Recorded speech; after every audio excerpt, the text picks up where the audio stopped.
everyone. We are ready to start with about 20-25 minutes delay. It seems like this is typical for our conference, but we are really happy that we have gathered here today, and we see so much interest and starvation for communication and sharing of knowledge and experience. Welcome to annual ROPEA Conference for 2026, the annual gathering of the private equity and venture capital industry. We have in the room, and we really, again, thank you for your interest and participation, key representatives from all the stakeholders of our industry, from authorities, decision makers, fund managers, entrepreneurs, investors. We are really happy to welcome you here, and we hope you will have the patience and curiosity to stay with us throughout the day, as we have prepared quite a packed agenda, which starts with 3 keynote speeches delivered by Andrei Gemeneanu, the chairman of the association, by Mr. Uli Grabenwarter, director of equity in European Investment Fund, and by Minister Alexandru Nazare, Minister of Finance. After we will start the technical topics, which I'm sure you will find very interesting, with discussions with institutional investors, local representatives, and people coming from the outside external markets. We would like to thank again, EIF and EIB for supporting the organization of this event. We would like also to thank our sponsors, which are presented as well here in the room and on the screen: Forvis Mazars, Patria Bank, Popovici Niciu, Stoica și Asociații, Radu Tărăcilă, RTPR, Stratulat Albulescu, and Wolf Ties. Our media partners are Ziarul Financiar, and the whole event, the entire conference, shall be transmitted live on Zefe Live. So people at home will have the chance to accustom themselves with our topics, industry topics, and we also have a media partner, Curs de Guvernare. This being said, I would like to invite on the scene Mr. Andrei Gemeneanu, Chairman of Romanian Private Equity Association and Managing Partner at Morphosis Capital. Thank you.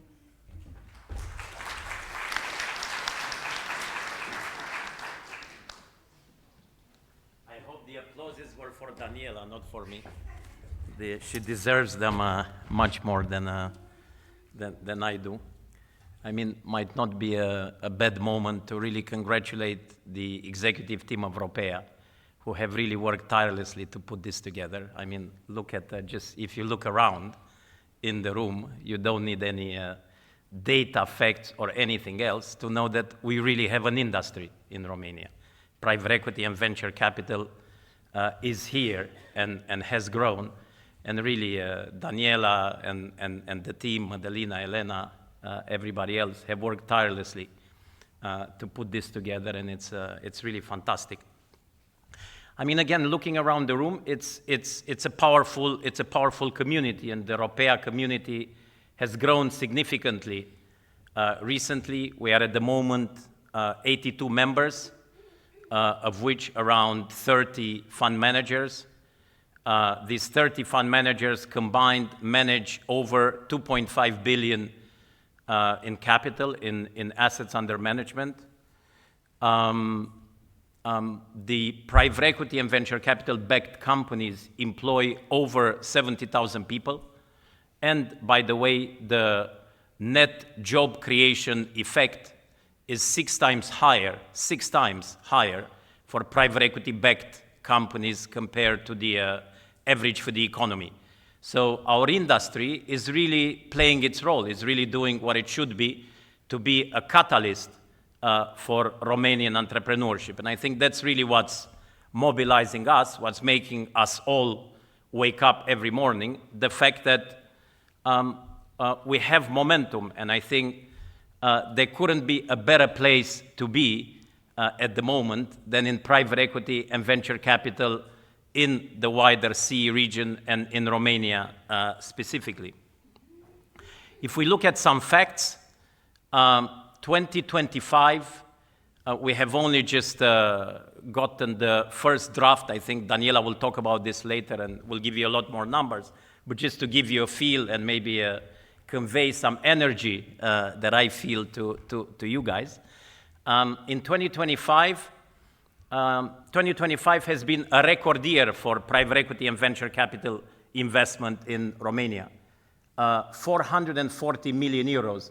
I always like when we are able to start talking about things as fractions, and I'm sure in future multiples of billions, then it starts to show that we are on the right track. So let's round up 440 million to 500 million so that we can use the word of investments, of private equity and venture capital investments were made in 2025. This is 0.114% of the GDP. And for the first time, we managed to change the decimal or the number after the decimal point from 0.0 something to 0.1. And I think that in itself is something that makes us happy and should make us happy as an industry. And this is coming on the back of a record fundraising in 2024. Fundraising in 2024 was 260 million euros on the back of the Recovery Equity Fund managed by EIF and financed from the National Recovery and Resilience Plan. This program has given significant boost to the local ecosystem, and it's great to see that we have our friends from EIF here that have always been the backbone of this industry in Romania and in the wider region. I don't know if you have been following the news end of last week, but we had Mr. Mario Draghi in Romania, in Timișoara, end of last week. And in a fireside chat that he had with the CNN host, Richard Quest, Mario Draghi said something like, and take the spirit of what was said, but I tried to convey it accurately. He said something like, Romania is not a small country. Romania can significantly accelerate its growth and its trajectory if it manages to mobilize local capital. So I think as an industry, first of all, we should welcome the message, but we should also take it as a call to action. There has been a lot of progress in developing the market, in developing the ecosystem, but truly the only way we will unlock the full potential of this industry and the full potential of Romanian entrepreneurship is if we manage to mobilize local institutional capital, and in particular, capital from local pension funds. If we look again at some data, at some facts, if we take the OECD markets, around 6% of pension funds' assets under management are invested in private equity and venture capital. The 6% in Romania today would mean around 2.5 billion. But the capital in pension funds is accumulating by a ratio of around 10 billion per year. So in 5 years' time, this capital will go from 40 to around 80 billion. Now, we won't go from 0 to 6% overnight, but it is very, very clear that this is the direction of travel and that this is something we need to do.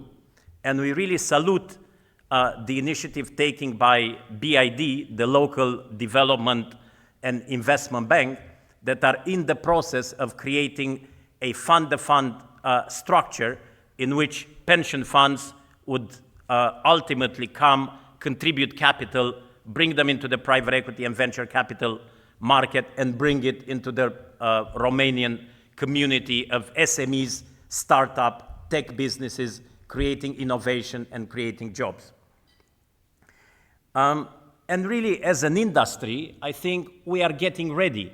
And again, I am obsessed by this mantra that the time is now, and there is no better place to be than here. And we are getting ready in many ways, but one that is very, very dear to my heart is all of the efforts that ROPEA, as an association, is doing in the area of education, which are led by my board colleague, Raluca. And I think there it's about demonstrating the value add of private equity and venture capital to Romanian entrepreneurs, to Romanian companies. It is also about creating the next generation of private equity and venture capital professionals. And as recent as 10 days ago, I think, we had a private equity and venture capital academy in which 50 young kids, if I'm allowed to call them that way, young graduates, got a glimpse of what it is to have a career in private equity and venture capital. And I can tell you, when you see those boys and girls and you see the shine in their eyes, you feel not only that the industry is in good hands, but you feel that the country is in good hands. And I think this is extremely, extremely exciting. To close, I want to reference one or two recent developments that are very, very significant. And I think this goes to show that the industry has traction, has momentum, has success stories. In a recent event co-hosted by ROPEA and EIB about 3 weeks ago, Presidential Counselor Mr. Radu Burnete offered the umbrella of the presidential administration to bring together all of the necessary voices across policymakers, regulators, investors, pension funds, and of course our industry, to stimulate the narrative and to accelerate the plans to bring local institutional capital, and specifically pension fund capital, into the local market. We consider this a very, very significant development, and we are very excited, and we are making the right steps. We are looking at a kickoff meeting as early as the 10th of June, and we are really rallied as an association and as an industry to go in this direction. The second thing I wanted to mention is an intervention, and I think a great statement in itself is that Mr. Nazare, the Minister of Finance, has found a way. Hopefully the technology will work, okay? Madalina is showing me that the technology is working. So he will make an intervention in a few minutes, and I think his very presence in our event is a great statement for our industry, and we very much welcome his statements recently in which he talked about this fund of funds vehicle under the BID umbrella, and also the role of private equity and venture capital in our industry as a catalyst for the local economy. So I will not bore you more. Thank you so much. I think the next speakers have a lot more interesting interventions than I could make. It's great to be together, 215 people, probably a tenth of that only a few years ago. We are here, we are growing. The time is now. Let's absolutely not lose this momentum, which is great for our industry and is great for the local economy. Thank you very much.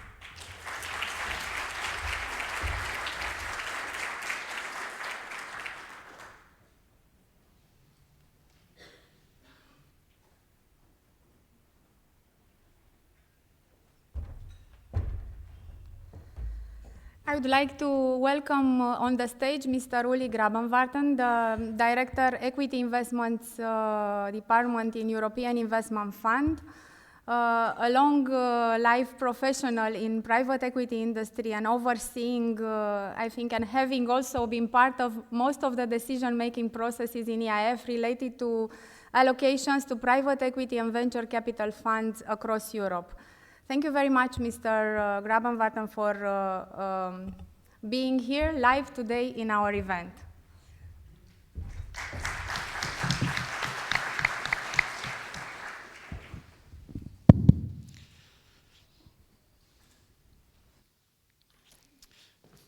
Good morning, everybody, and yeah, thank you for this warm welcome.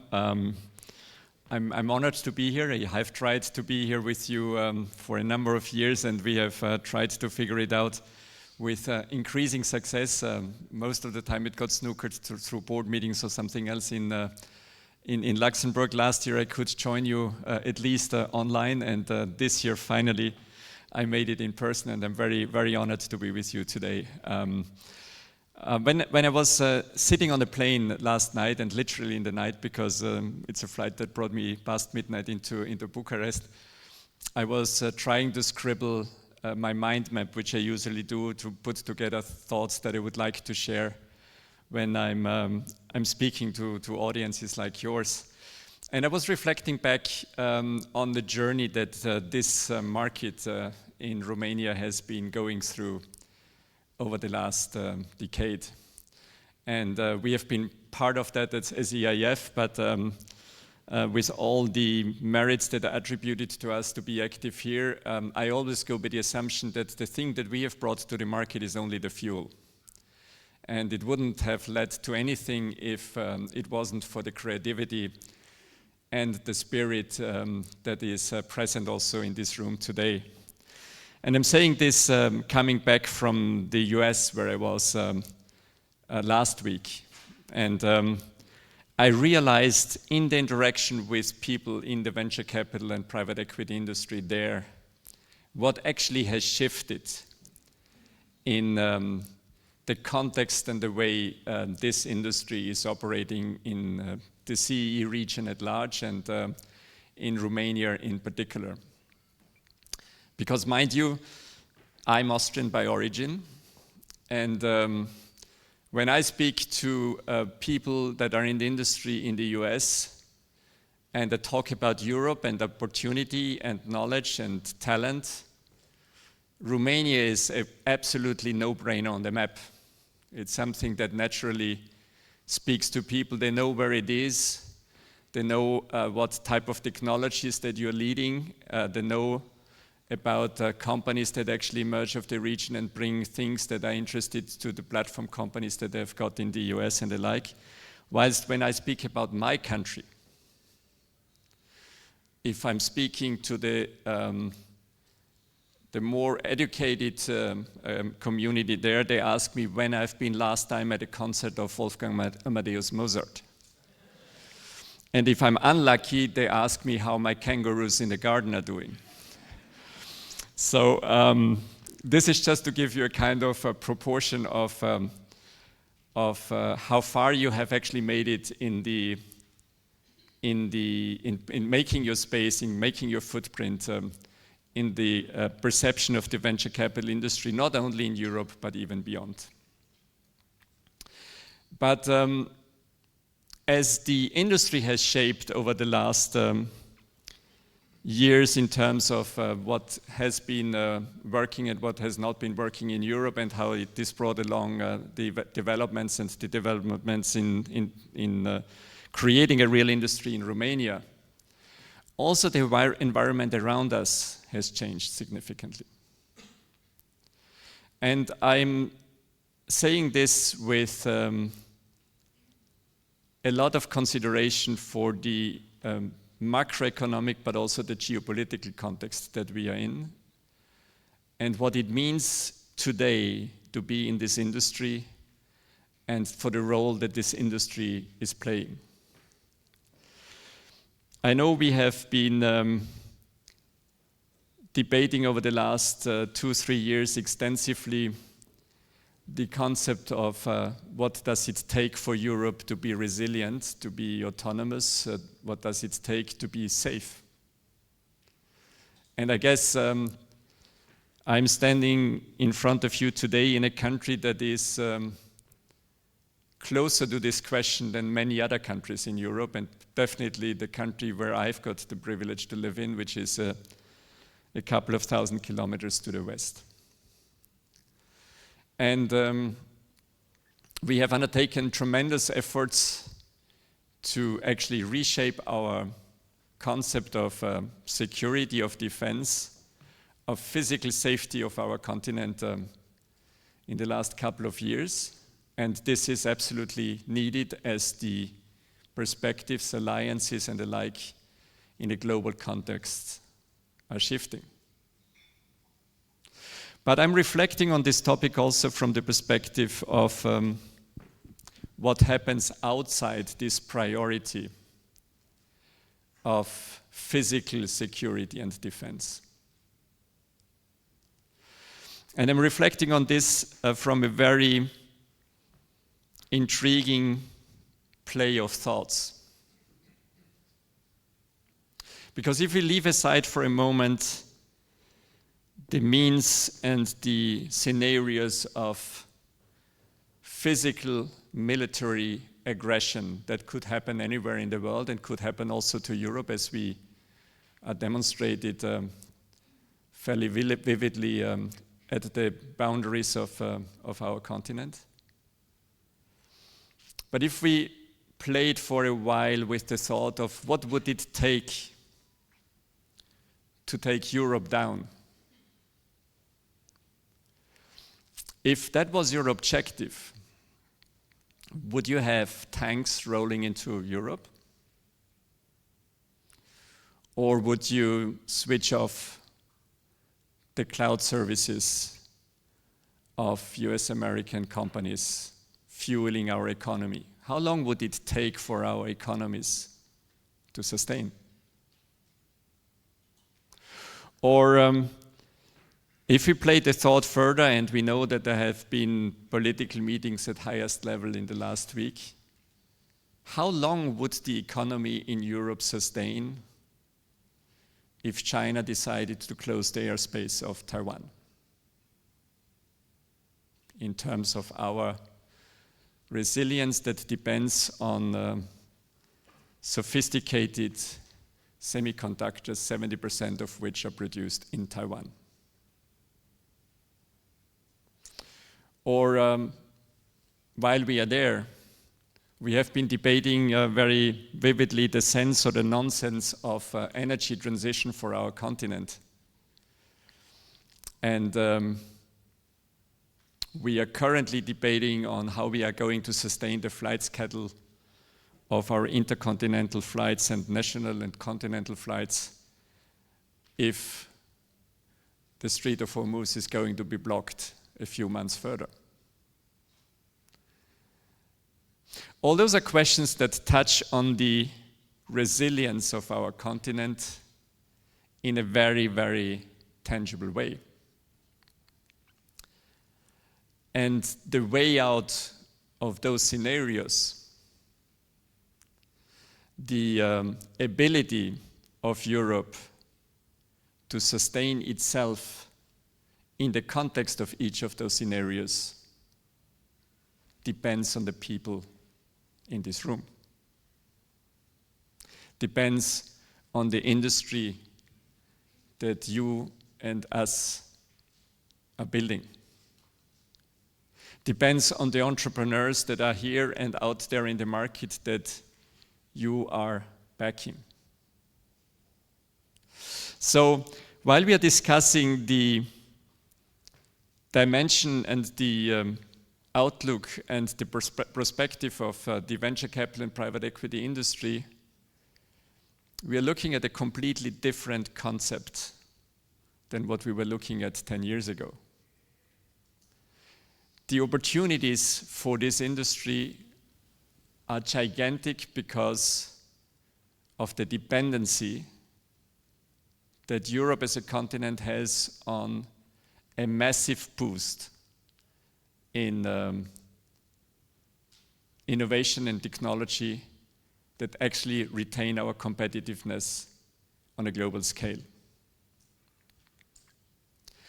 And when I talk about these opportunities as an industry, I am looking back and looking forward. Looking backwards, I think the integration of the Romanian venture capital and private equity market was very much a development that was imported through activity from outside, where actually money, capital, knowledge was brought into the country. With what you have built over the last decade, it is time to invert this perspective, to make you a very active player of the European venture capital and private equity landscape that is building your industry beyond the borders and building it from inside outwards. This is the opportunity that you have ahead of you today. But I would like not to stop the perspective of just looking at the size of the industry that you're building and that we are building in Romania, in Europe. If we look at the challenges that we are facing as a society and the dependency that I've just pointed out on technology, innovation, skills and talents that are producing Scientology, technology, innovation from within Europe, the opportunities that we have ahead of us as an industry to grow also come with a huge token of responsibility. I know it is in the nature of entrepreneurial drive to look at success that also materializes in form of economic wealth, in returns of investment funds, in returns of exits that we are making, scaling of companies, access to carried interest, and what have you. And at times, we are proud of this, but sometimes it also makes us a little bit cocky. If we reflect about the opportunities and the responsibilities of the private equity and venture capital industry, today, from today's perspective, we need to look at it also from an angle that goes beyond that.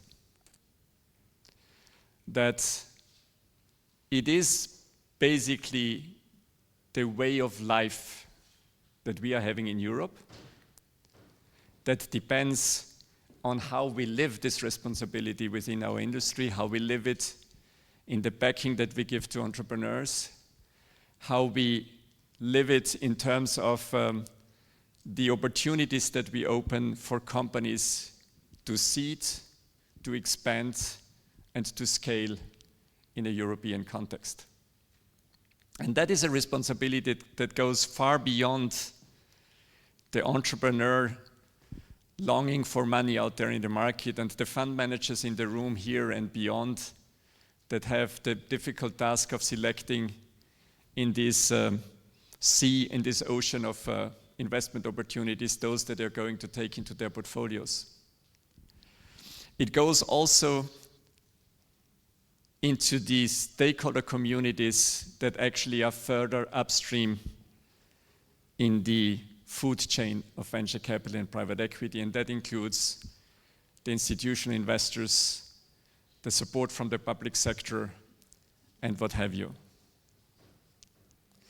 Because we can obviously say that anything that has to do with the environment in which venture capital and private equity is going to flourish is something that needs to be taken care of by regulatory dimensions. It's something that needs to be taken care of by public money, because the returns in the US or the returns in Asia may be 0.5% more attractive or not, which, by the way, is no longer the case, and we've demonstrated it in the portfolio of the institutional investment mandates that we are running at EIF. But the reality is that it is not about a fractional difference in investment performance that is at stake here. If we are not managing to keep the engine of innovation and technological progress alive in our continent, then any business model that we have in Europe is going to be irrelevant. Pension funds, insurance companies, how are they going to fuel their assets under management if we don't manage to have a competitive economy in Europe? Which leads me to my appeal to you to look at the discussions today from two perspectives. One is the perspective of humbleness because of the task and the role that we have to play, but also from the perspective of inspiration, because it is not only your own economic wealth that you are managing in terms of creating companies and bringing them forward. It's not the objective of being top quartile in a fund or getting access to carried interest. You are shaping the life of the people that are stakeholders to the companies that you're investing in. You're shaping the vision of your country, and you're holding the quality of life of Europe in your hands. Thank you.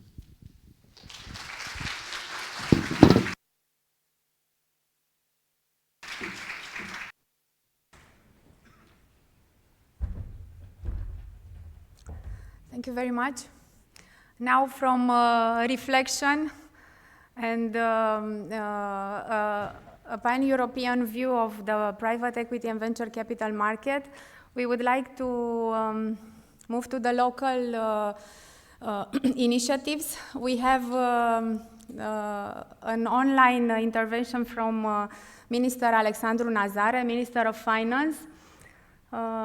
Welcome, and thank you very much for joining our event today. Without further ado, I will leave you the floor. Thank you very much. Thank you very much, and extremely privileged to address you today. Ladies and gentlemen, distinguished guests, dear colleagues from the investment community, this year Romania will allocate up to 8% of GDP to public investment, almost double of the average of our regional peers. It is by any reasonable measure an exceptional effort, and yet this year, it's also the year in which we are delivering the largest fiscal adjustment of the entire medium fiscal plan agreed with the European Commission, both in terms of cash and ESA deficit. These two facts taken together describe very well the moment we are in. Over the past years, Romania has made important progress in economic convergence, in infrastructure development, and in the sophistication of the financial market. Much of this has been strongly supported by European funds, with the RRF playing an important role alongside with resources made available under the multi-annual financial framework. Starting this year, however, the RRF will gradually come to an end. As the fiscal consolidation continues, the investment budget itself will have to recalibrate. At the same time, we're phasing into the SAFE program, which is also an important aspect to be taken into account. Public support, bank financing, and European funds will remain essential pillars of our development. However, the scale of the investment required in infrastructure, energy, digitalization, advanced technology, and industrial transformation calls for a broader and a more mature investment ecosystem. The next stage of Romanian convergence will depend increasingly on the capacity to mobilize institutional and private capital at scale and less on budgetary resources and European grants. In this context, private equity and alternative investment structures have an increasingly important role to play, and not only as financing instruments, but as mechanisms capable of accelerating innovation, strengthening governance, supporting entrepreneurship, and improving long-term competitiveness over beyond these other instruments can match. Allow me, therefore, to outline how we see the architecture for the next stage. First, we're strengthening the role of the IDB, the Investment and Development Bank, not merely as a financing institution, but as an institutional platform capable of crowding in domestic and international capital. This direction is reflected in the measures recently adopted through the Emergency Ordinance number 8, the so-called Economic Relaunch Package, which aims to stimulate for the first time strategic investments through modern capital mobilization mechanisms and stronger involvement of the IDB and investment structures capable of attracting private and institutional capital alongside public resources. Maybe we did speak too little in the public agenda of this month of the changes that have been made through this economic relaunch package, especially for IDB, the possibility to create vehicles or to join investment vehicles, which is actually one thing that shows that we changed the paradigm of financing for a very long time and then in a very important moment. Second, Romania is already participating actively through the IDB in several important regional investment initiatives under the 3Cs initiative. We have committed 20 million to the 3Cs initiative investment fund supporting strategic regional infrastructure and connectivity projects, 20 million to the 3Cs innovation fund managed by the EIF, which focuses on innovation, technology, high-growth companies across the region. And more recently, together with partner countries, we have signed a memorandum of understanding regarding the establishment of the new 3Cs funds of funds, also to be managed by EIF, in which Romania intends to participate also through the IDB with another 25 million euros. These initiatives demonstrate Romania's commitment not only to participating in regional investment platforms, but also to contributing actively to the development of a stronger regional capital ecosystem. Third, the Ministry of Finance has proactively initiated the process to set up the first ever fund of funds structure dedicated predominantly to the local market. We thus continue our strong cooperation with the European Investment Fund as a fund manager for this initiative. The IDB will be the main investor with the catalytic effect in attracting suitable local fund managers and additional international financing institutions such as EBRD. In the last months, we had discussions both with EIF and with EBRD, and we have very good signals from both that they want to participate, and this is a very important step forward. So we're preparing the initiation of this fund of funds with a memorandum that will be approved very soon by the government. On the side of the local demand for these structures, we have also constructive discussions with the pension fund managers and with the Financial Supervisory Authority. These discussions have followed recent increase in the limit applicable to the investments in private equity funds in which the state is also an investor, either directly or indirectly, including through the IDB. This is, in our view, a win-win arrangement. Local pension funds need diversification, and given the long-term nature of their horizons, this is a sound starting point. It is also a structure that will mark the beginning of a learning curve for the IDB in close partnership with the European Investment Fund. Our objective is to develop a credible and, most of all, scalable investment platform capable of attracting long-term institutional investors into Romanian economy and supporting the development of the local private equity and infrastructure investment market. This direction is convergent with all the objectives set up at the European level under the Savings and Investment Union, which seeks to channel European long-term savings more efficiently into the productive economy. In particular, the participation of the domestic institutional investors, such as private pension funds, will be essential for strengthening Romania's long-term investment capacity and for mobilizing domestic savings towards productive investment. The involvement of the international financial institutions and of the European Investment Fund is particularly important, not only because they have the financing capacity, but also because they bring governance standards, technical expertise, and international credibility that are essential for attracting institutional capital at scale. Allow me also to be clear on the point of principle. The state cannot and should not replace private capital. Our role is to create the institutional frameworks and the investment conditions that allow private and institutional capital to scale efficiently. The next stage of Romania's economic convergence will depend increasingly on our ability to create investable structures, to strengthen partnerships between public institutions and private investors, and to build a more mature financial ecosystems capable of financing innovation, infrastructure, and long-term economic transformation. Romania is committed to being active contributor to this transformation, both nationally and regionally. The cooperation between the public sector and the private equity industry represented by ROPEA, in my view, is one of the most important and valuable partnership that we have at this time. Thank you and congratulations on the important work that you're doing.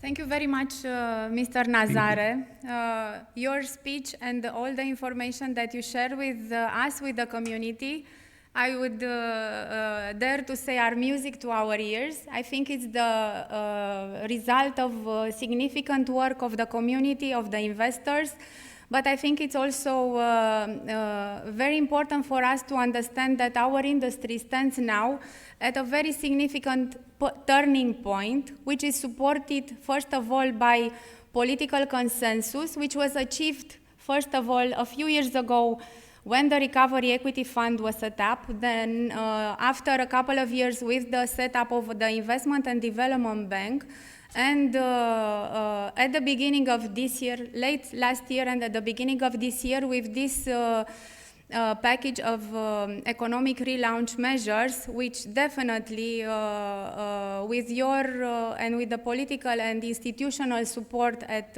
national level, we hope to see them accomplished as a new vehicle and structures which will definitely support the pickup of the industry. Thank you very much again for your contribution and for all the efforts and vision, and also for bringing the private equity industry topics and wording in the speech and the agenda of the key political decision makers. We need this. We need to talk about private equity, venture capital, and we need to lift it on the agenda because it has much bigger importance than it was attributed to it. And Romania, the Romanian economy needs to strengthen a lot more these financial ecosystems. In my view, this is the future, and the countries that are agile enough to understand this and to shift the importance to this will have a lot to gain in 5 to 10 years from now. Thank you. Thank you.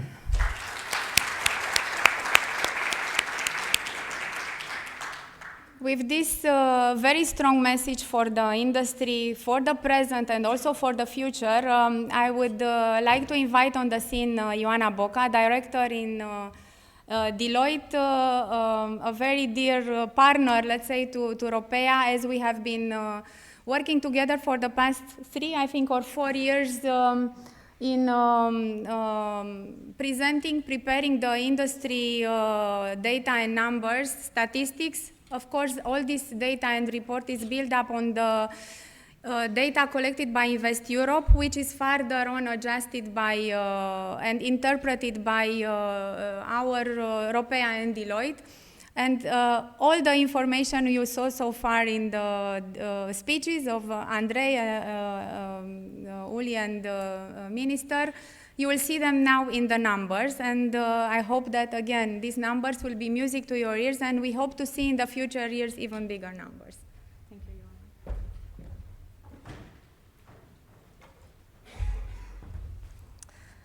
Thank you, and indeed it's a pleasure to present to you the findings of the latest Romanian Private Equity and Venture Capital Study. So what this analysis shows us is that we are moving now into a more advanced stage of development. Romania is not defined not only by potential, but also by measurable results in investments, in fundraising, in exits, and more importantly in economic impact. At the same time, the study, you'll see, shows us that there are also some structural gaps. And if we want to move towards the more advanced European market, we still have some gaps to fill in. So in a nutshell, we are talking about progress and as well unfinished development. In the next almost 10 minutes, I will focus on 3 points. First, investment, first fundraising, then investment, and then economic impact in the overall economy. So let's start with the investments, because here we can see the largest impact. And in the last 2 years, the cumulative impact, the cumulative funds raised were around 400 million euros, roughly 250 in 2024, and roughly 200 in 2025. A large part of these funds are driven by PNRR and other government-funded sources. However, this trend is not only a historical one. We'll see it also in the medium term, because this fund will translate into a near-term pipeline. So that's a certain optimism about that. Now, a second point to raise is the structure of the capital. Roughly 90% in 2025 was raised by PEs. That doesn't mean that venture capital should be underlooked, because the levels of venture capital fundraising are also above pre-2023 levels. Now, if we look a little bit more in detail at who has been driving this fundraising, one factor stands out. During the last 2 years, institutions such as EIF and EBRD, about which the previous speakers talk about, were among the most important providers of capital. And this is an important factor because they bring credibility, they raise the trust. However, and they help create momentum, but in order to have a long-term growth, we need also the capital from other private investors. And in that sense, we are seeing that the trend is emerging. And if we look, we see also family offices and private individuals funding increasing in the last 2 years. Now, while the fundraising is strong, which is a very good point, these slides remind us that also that there are some structural gaps that we need to fill. Compared to the other European countries, we still lack a sufficiently developed base of institutional investors, and namely the pension funds, which are missing from the Romanian structure of fundraising. These pension funds, as we know, they provide a stable fund for long-term capital. And just to conclude this slide, the question would be how we can turn this momentum of growing fundraising into a permanent one, and without being over-reliant on exceptional programs like the government-funded PNRR. Now, if we move to the Romanian fundraising in the context of regional environment, we have 2 main key findings. We can see that the fundraising relative to GDP increased significantly in 2024 and 2025, again, driven by the PNRR and other government funds. But the second point, which is also important, is that the investment levels in 2025 in Romania were above the other countries in Central Europe. And this can show us that Romania can become competitive as a competitive destination within the region. However, we can see also a line above. The European level is way higher at 0.6% compared to our level of 0.1 of investments to GDP. So there's still some way to go. Now, let's turn to how the capital was actually deployed. Last year, it was heavily concentrated in the consumer business and services, roughly 85% of the funds in the PE. Most of it was in the buyout type transaction. That means the investments were done in larger, more mature businesses, but also with potential of consolidation and scaling opportunities. In terms of venture capital, in 2025, we can see a different trend. There are fewer transactions, but at higher ticket sizes. That means the funds are looking mostly for better scalability and clear path to value creation. Now, a good and healthy environment doesn't mean only fundraising and investments. It means also a functioning exit routes. Last year, as we can see, we have a large number of landmark transactions, I would say, and the most important ones from Mid-Europa, the exits from Mid-Europa, the Profi and Regina Maria. The dominant route was the sale to trade buyers, which represented 90% of the total, and which is normal for a market like Romania at the current stage of development, considering that the public market exits are pretty limited, and the secondary sponsor market is still under development. And I would go now to the part where the story starts to be much more interesting and compelling. We looked also at the impact in the economy, and private equity-based companies generated during the 2019-2024 roughly 0.5 of the GDP. This is important because last year, not last year, in 2024, the value was 1.4 billion euros. However, this level of 0.45 is below the more mature markets where it can reach even 3-4-5%. And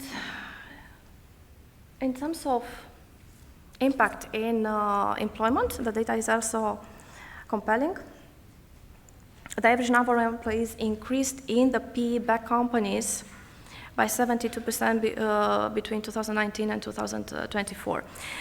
On average, at a compound growth rate, these companies increased by 11.5% as opposed to the national average economy. And it suggests that the private equities backed companies do not only invest in assets or in providing efficiencies, but they also create jobs, and they are building a workforce that is capable to exceed, in terms of value, the workforce created by the broader economy. And just to close, because I have only 1 minute, the perspective in terms of turnover broadens as well. Here we can see that private equity-backed companies generated around 3.3 billion euros during the same period. And it is not focused, this generation is not focused only on one type of industry. It spans consumer activity, infrastructure, essential services like healthcare, and innovative businesses like ICT. And in terms, the last point that I want to focus is the operational profitability. And here we can see that 2023 was a year impacted roughly by the energy industry. However, what is important to acknowledge is that there's volatility, and the growth generally doesn't go in a straight line. However, 2024 showed us that the economy was capable to recover, and in 2024, the net operational profitability became a positive value. So to conclude, this study shows us that we've come a long way. We still have some structural gaps. Romania doesn't necessarily is not necessarily defined by potential, but we have also some proof points to show that we are growing. Thank you.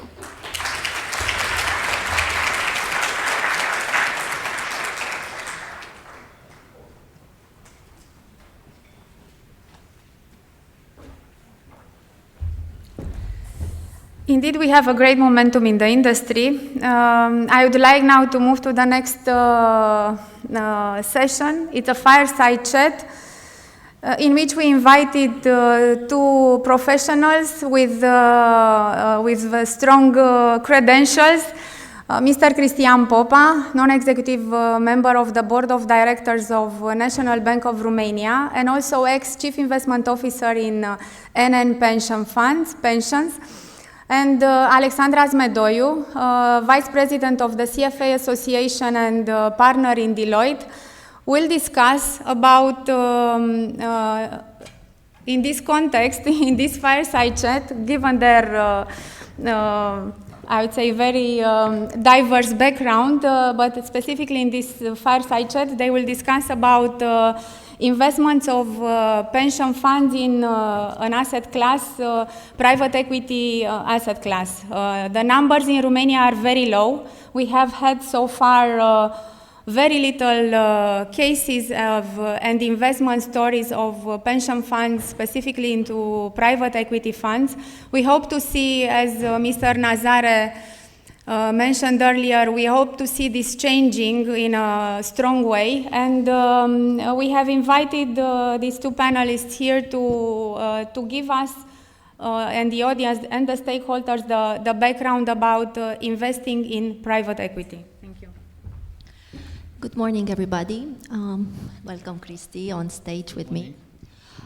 This morning, in the speeches this morning, we had a very powerful, I think, perspective on the potential impact of the private equity industry, as well as some strong messages concerning the focus of from an institutional perspective, let's say. I know you have multiple hats today. You are a former investment director. You are now part of a regulatory body. The question I have for you today concerns the institutional investor perspective. And from your experience as an investment director, what is the core value proposition of private equity in a pension fund portfolio in particular? As we have, well, I have some info on the slides. Yeah, the slide, I think, speaks for itself. Yeah, we have, well, let's say almost zero capital allocation to private equity from Romanian pension funds, and based on the European average, there is room for growth. So what is your perspective? Good morning, everybody. Thank you, Alexandra, for this discussion. I was going to talk about the different hats that I have.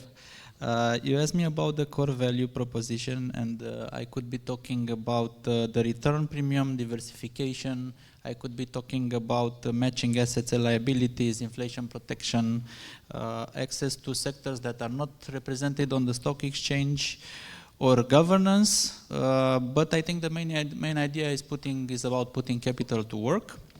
I will share an idea that I had when I was in the private pension business, and taking decision and investing a lot of money in treasury bonds, signing a lot of tickets. Basically, I was signing at that time 10, 20 million euros tickets daily. It was like a euro bond issuance, and this was secondary market. For the primary market deals, we were probably having orders in the size of hundreds of millions.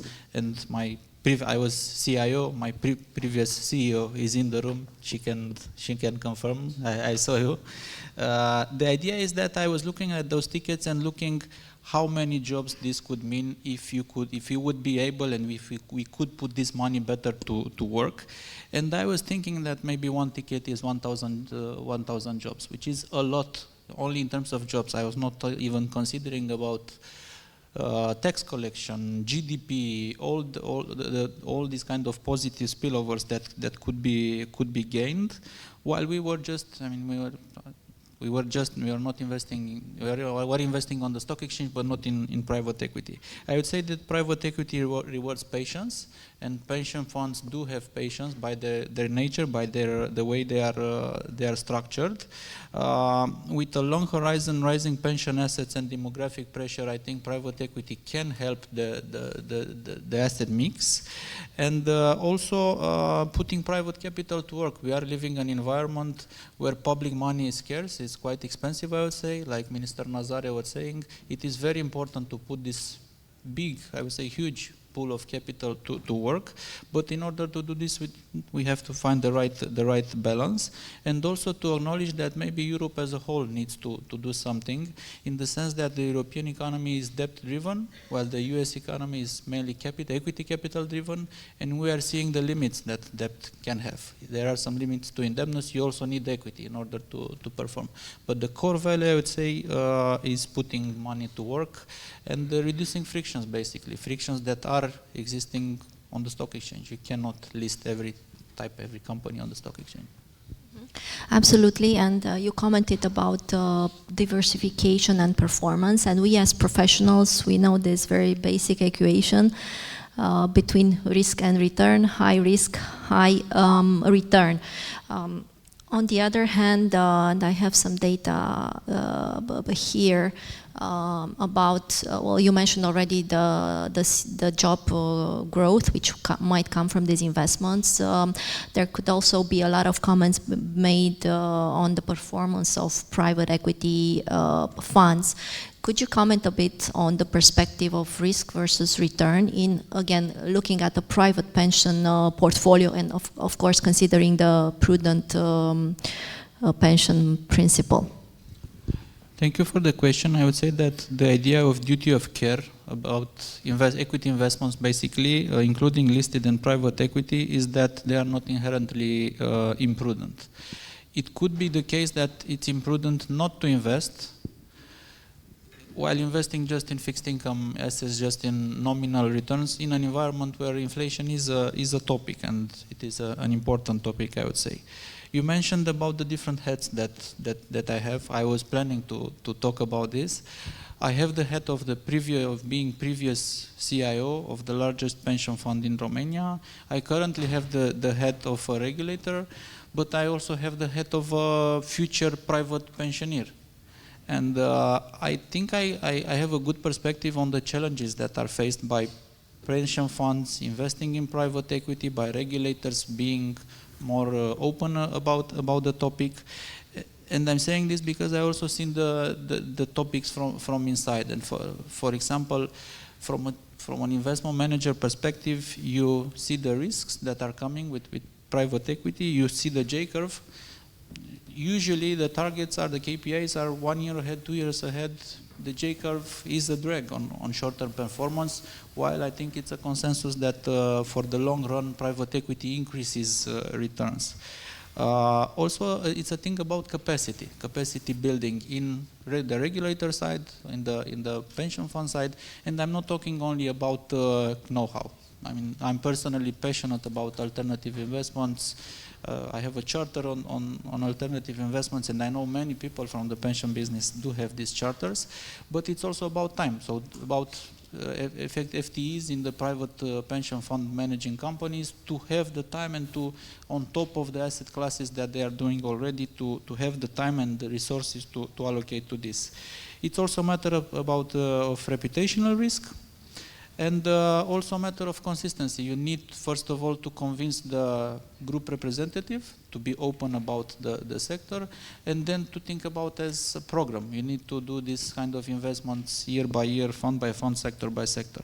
As a pensioner, I'm switching hats now, I would expect from my manager to be as diversified as possible, to basically to invest in a strong portfolio, to diversify my assets. So I would expect my pension fund manager to look at the sector, and I would expect honestly to have some investments in this sector. But also I see the perspective from the regulator side, and regulators by default have some risk avoidance bias, I would say. It's in the nature of the job to look more at risks than at returns, and also about capacity. Regulators also need to build capacity and understanding about the sector, and there is a gap. It's clear. We've seen from the charts the allocation that private pension funds do have as a percentage of their assets or of GDP. There is a gap. I think the good question and the topic for discussion for today is how we close this gap. There is a lot that can be done, and that will bring also returns, to answer your questions, I think. I think indeed it's very important to have the beneficiary perspective in mind.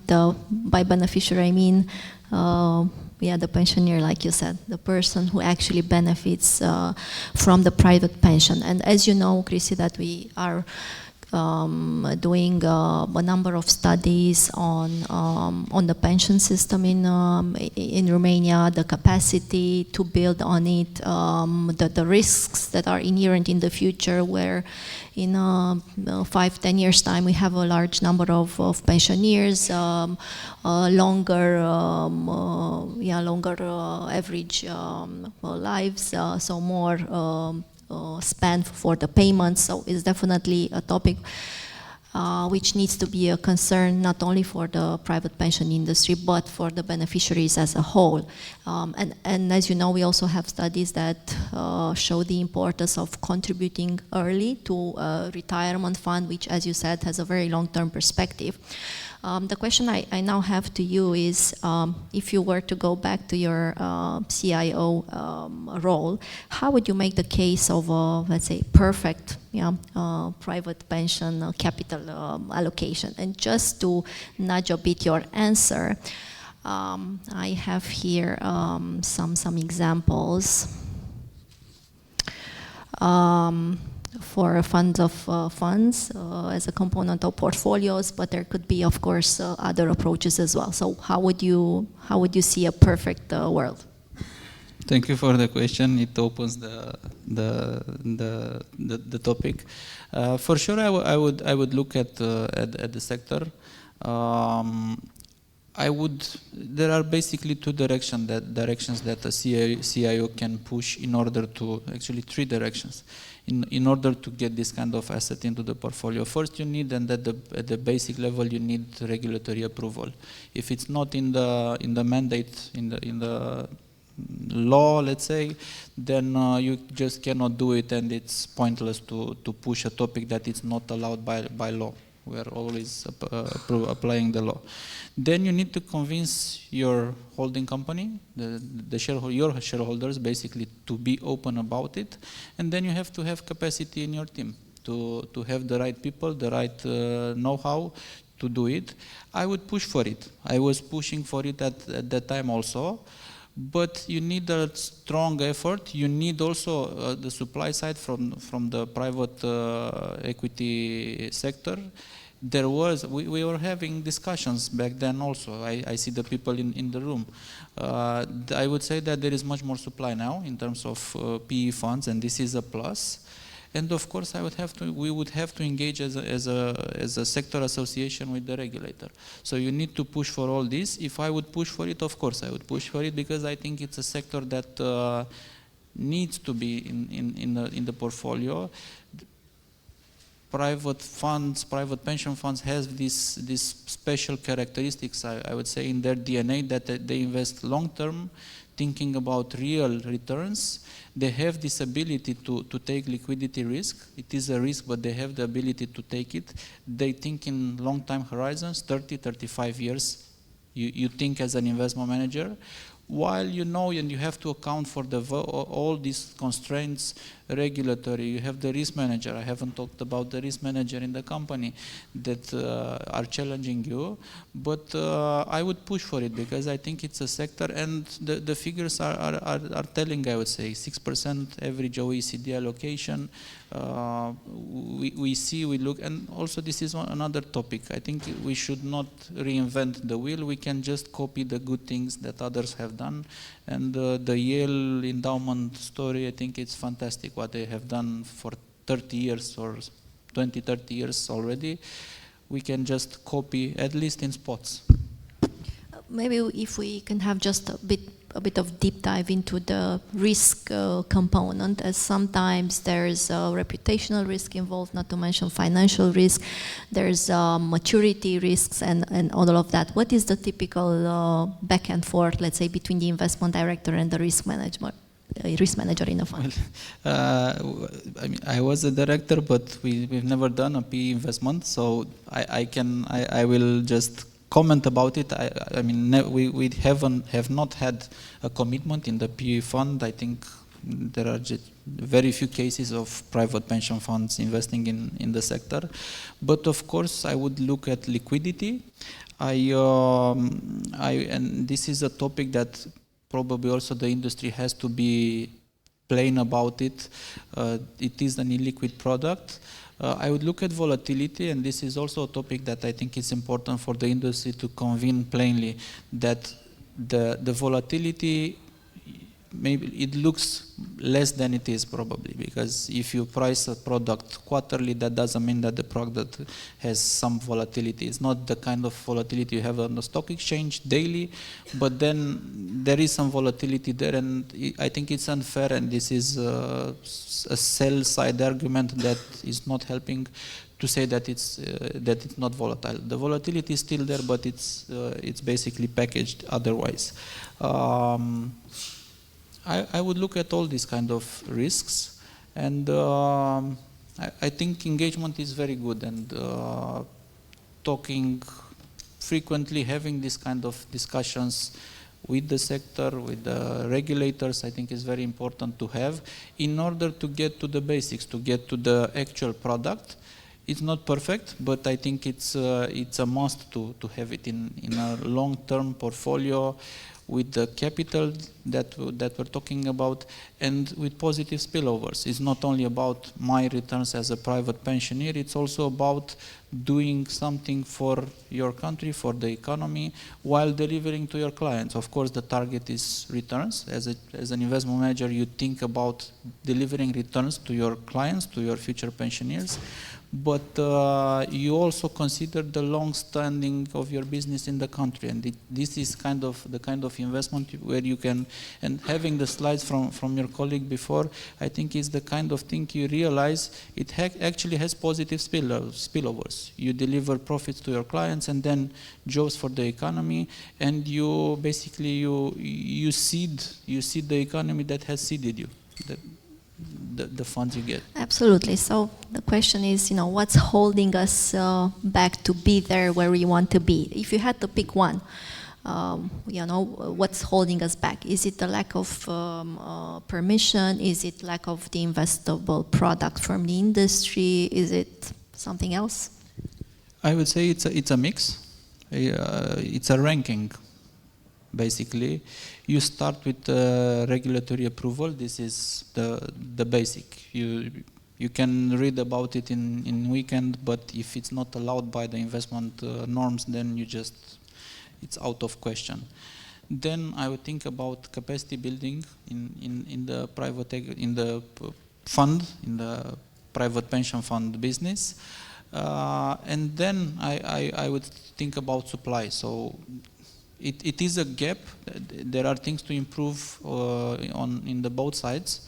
Only the client, for the client, I think is the easiest, and I think as a client, I would love to see private equity in the portfolio of my pension fund.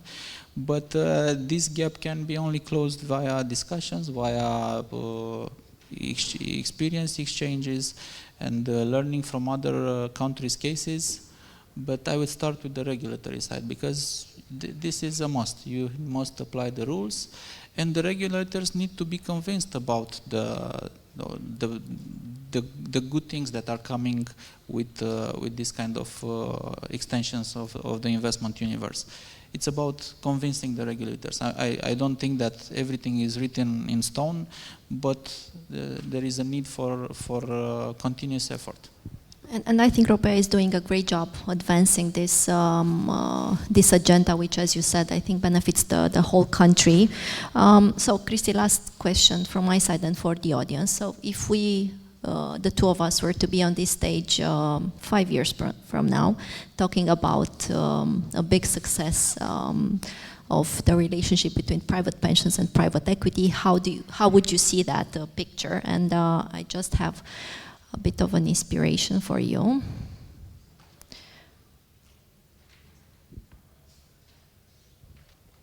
And here is some data showing the growth rates of PE-backed companies. It's in Central Europe, but could be replicated like for any region. Well, I would say that if we meet in 5 years' time here and we see even low single-digit figures in terms of allocations to private equity, coming from 0.1 to some 1, 2, 3%, I think that would be a real success. Not only this, but in amounts, when we're looking at the columns, in amounts, we're talking about a sector that continues to grow, and with meaningful figures. Romanians are continuing to save money into Pillar 2 and Pillar 3 funds and adding to this pool of capital. So 1, 2, 3% of a bigger pool, it's an exponential growth in actual amounts. And then hopefully I would like to see the figures about jobs. I've seen 1, 2, 3,000 jobs created by PE investments in the economy. At that time, I would love to see tens of thousands of jobs. And as a policymaker, you can just wish about having more private capital solving society problems instead of public resources. We're not a low indebted country anymore. Now, as a central banker, it's clear that Romania needs to reduce the fiscal deficit. You cannot expect too much from the public sector. So having this capital that can supplement and can take over in creating jobs, in fixing, we haven't even talked about infrastructure funds or this kind of solutions, but the need is there, the capital is there. I would say the trick is to put the stakeholders together and convince them not about huge changes, because you don't need a huge change. At least step by step, small deregulation or simplification, these days we call it simplification, that would help also to have these nice charts in 5 years' time on the screen. So ROPEA, you have work to do. Thank you, Cristi. Thank you, everybody. And Daniela, back to you for the rest of the agenda.